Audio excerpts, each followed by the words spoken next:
Todo mundo está reclamando da fumaça porque nós estamos vendo ela. Mas existem feridas na Amazônia e dentro da Amazônia que nós não enxergamos.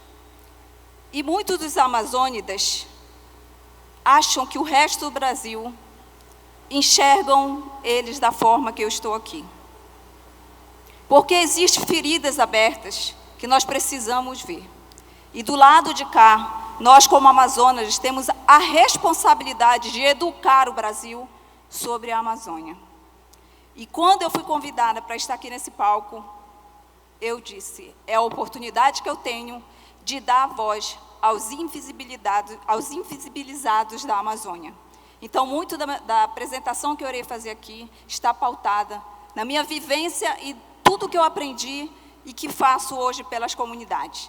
Então, primeiro, eu quero convidar todos vocês a tirar a venda dos olhos e a enxergar as populações tradicionais da forma que elas merecem ser vistas. Porque, afinal de contas, a maior riqueza que a Amazônia tem são as populações que nela habitam. E pouco falamos de pessoas aqui.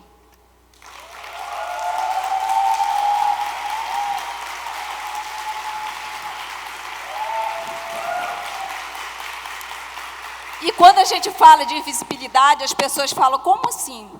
Se a Amazônia é palco de notícias todos os dias. Mas as notícias que nós ouvimos todos os dias, elas não nos enchem de nenhum orgulho. Porque ou nós somos a Amazônia que mais desmata, ou nós somos a Amazônia que polui os rios, ou nós somos a Amazônia que derruba tantas lideranças que precisam emprestar sua voz para que pessoas como eu, que aqui estou, possam continuar a história. E agora nós somos notícia. E nós somos essa notícia. Nós não sabíamos disso? Nós já sabíamos. Que todo ano tem seca e tem cheia. Os estudos apontam que nós estamos no ponto de não retorno. E por que a gente não se preveniu? Porque a gente não conhece a realidade de quem está lá na ponta. Nós estamos aqui reclamando da fumaça, mas a cada meia hora ou 10 minutos nós estamos tomando 500 ml de água. Passou pela cabeça de você que quem está ali não tem água para beber? Essa realidade, muita gente não sabe. Então você não se engaja naquilo que você não vê. E a minha fala para vocês hoje é, a partir daqui eu quero que vocês se engajem por uma Amazônia, que vocês precisam conhecer, que nós precisamos integrar o resto do país, se de fato nós queremos e vemos essa Amazônia como a salvação do planeta. Não dá para falar da Amazônia se não for através, dos anseios e o olhar de quem vive nela. E eu emprestei uma fala de uma invisibilizada.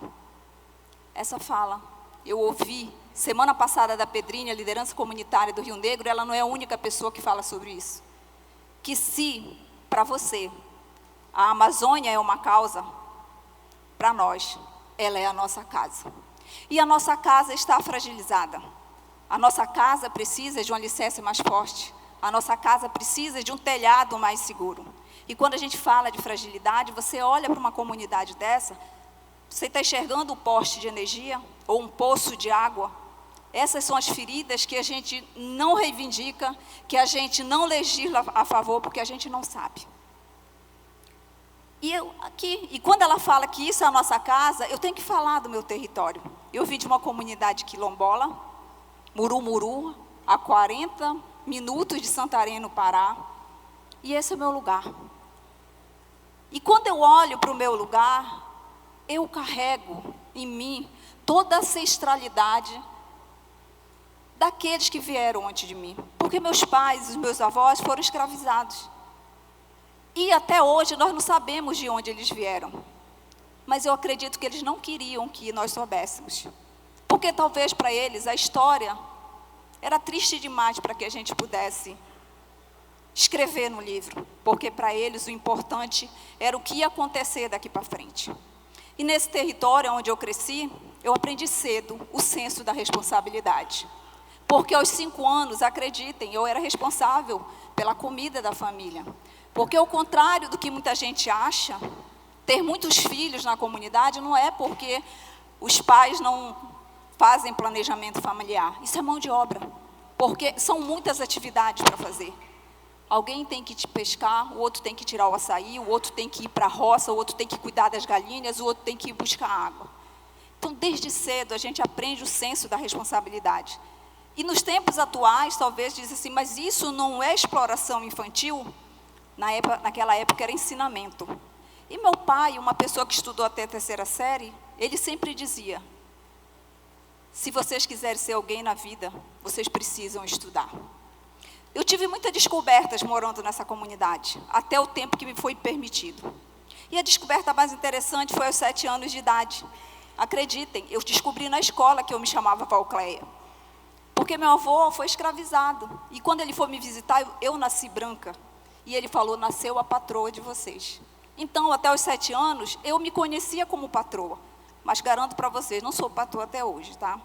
Porque meu avô ali, como escravizado, ele fez uma relação com a cor da minha pele. É branca? Então é patroa. Como se fosse um passe de mágica. Aos 7 anos também, eu descobri com a minha avó, que era curandeira, o significado do amor ao próximo. O que hoje a gente chama de empatia. Porque a minha avó, ela dedicou a vida dela a cuidar dos outros. E ressignificou o sentido da palavra servidão. Porque como ela é uma curandeira, ela achava que servir as pessoas era uma forma de agradecer pelo dom que ela tinha recebido da cura. E ela escolheu a mim para fazer visita aos seus doentes. E ali eu entendi. Talvez ela esteja querendo passar para mim um legado.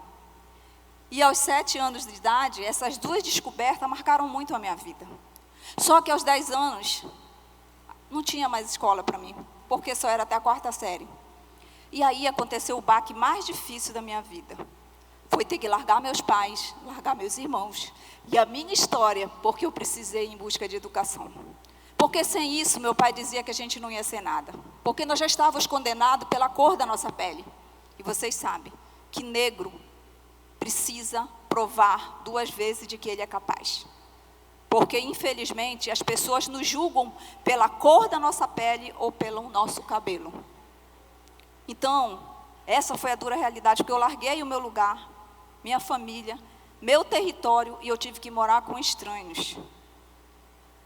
E isso é a pior ruptura que você pode ter na vida, com 10 anos de idade.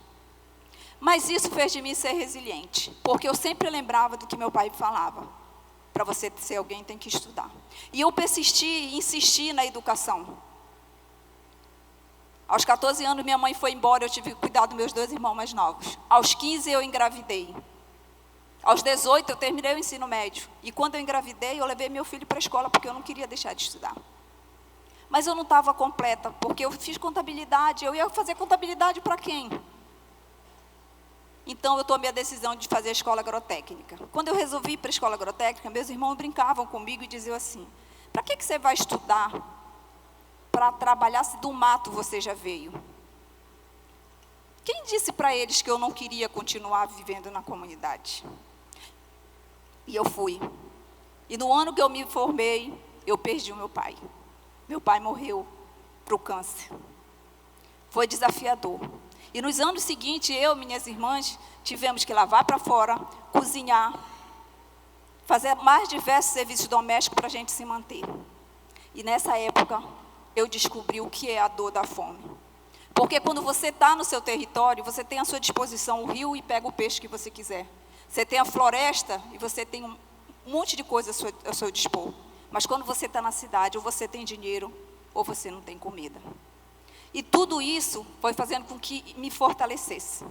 Quando eu estudei e me formei em agropecuária, eu tive a oportunidade de trabalhar numa ONG, há 28 anos atrás. E ali eu descobri, é isso. Foi para isso que eu andei toda essa trajetória. Para poder me dedicar às comunidades e poder fazer pelos outros territórios o que ninguém pôde fazer por mim ou pela minha família. Essa é a minha origem. Essa sou eu. Isso não é uma foto pousada. Eu estava torrando farinha. Porque tudo que você aprende no seu território, você nunca esquece. É como andar de bicicleta. Eu não sei, porque também nunca tive uma bicicleta.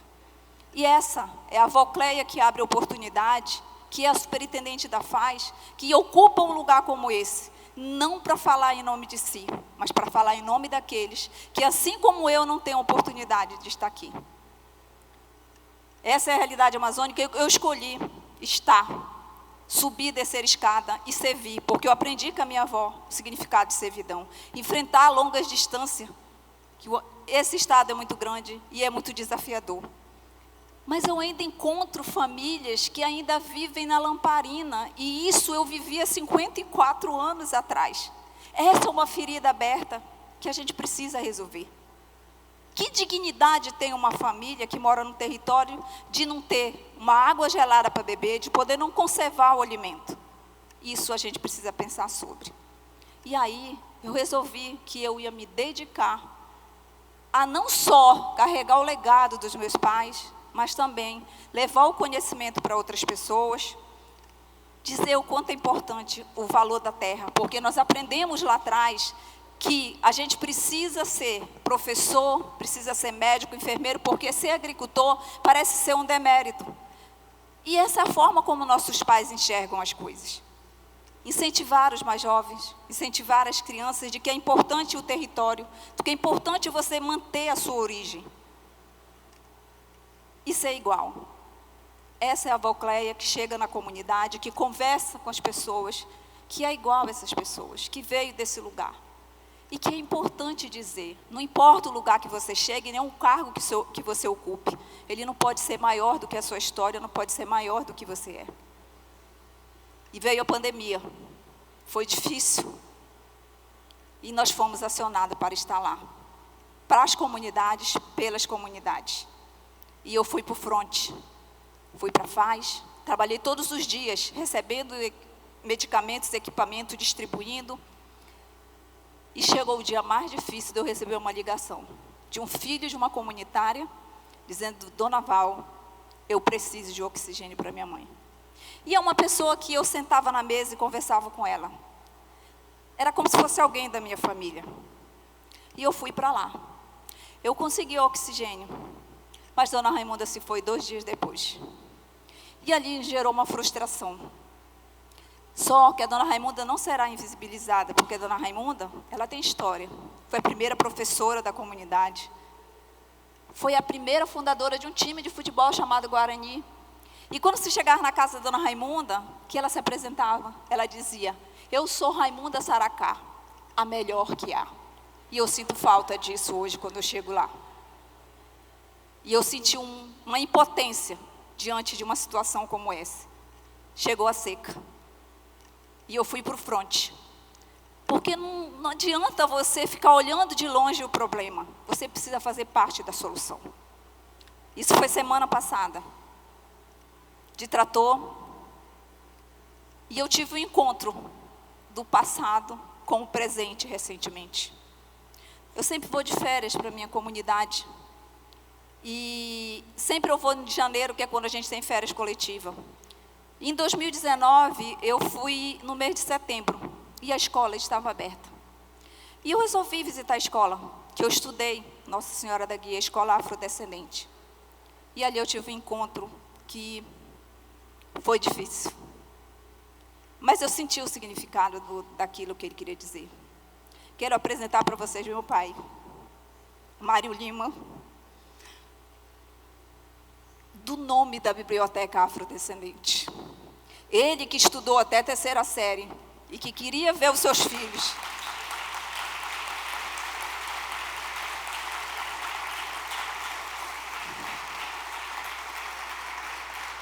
serem valorizados pela educação. Eu acho que ele não imaginou que um dia o nome dele seria emprestado para isso.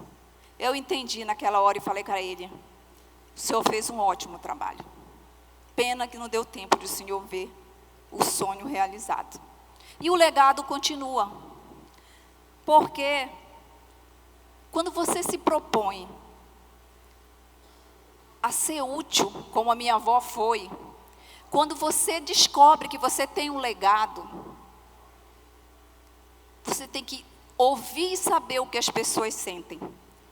Quando eu fui deixar a cesta, há 2 semanas atrás, nesse lugar, as pessoas disseram: a cesta é importante, Mas mais importante é a sua presença, porque a gente sabe que a senhora se importa. E quantas vezes eu queria que alguém se importasse comigo na infância? E dizer que a Amazônia é plural, e que quando a gente ocupa um espaço, como eu ocupo, de um lugar privilegiado de ser espiritualista, uma organização, eu estou emprestando a minha voz para aqueles que não puderam chegar onde eu estou. E eu tenho essa responsabilidade. E quando a minha voz se junta com a outra, significa que nós temos o mesmo propósito, porque a gente luta pelas mesmas coisas. Porque a gente luta por território seguro, a gente luta para que as comunidades possam, de fato, prosperar. E que a gente possa levar a voz dessas pessoas aonde quer que a gente esteja. Wanda Iototo, indígena, que sempre a gente, ou ela fala antes de mim, ou eu depois dela nos eventos. E a gente se fortalece, porque a gente sabe o nosso papel e a nossa responsabilidade. E para você, que ainda usa máscara, de que a Amazônia vai salvar o planeta, pode salvar.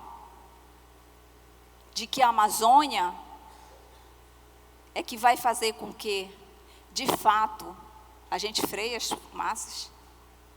É importante que você entenda que nessa Amazônia, com fumaça, existem milhares de famílias que são invisibilizadas. Porque para nós, Amazônia, não existe mais o amanhã. O futuro é agora. Obrigada.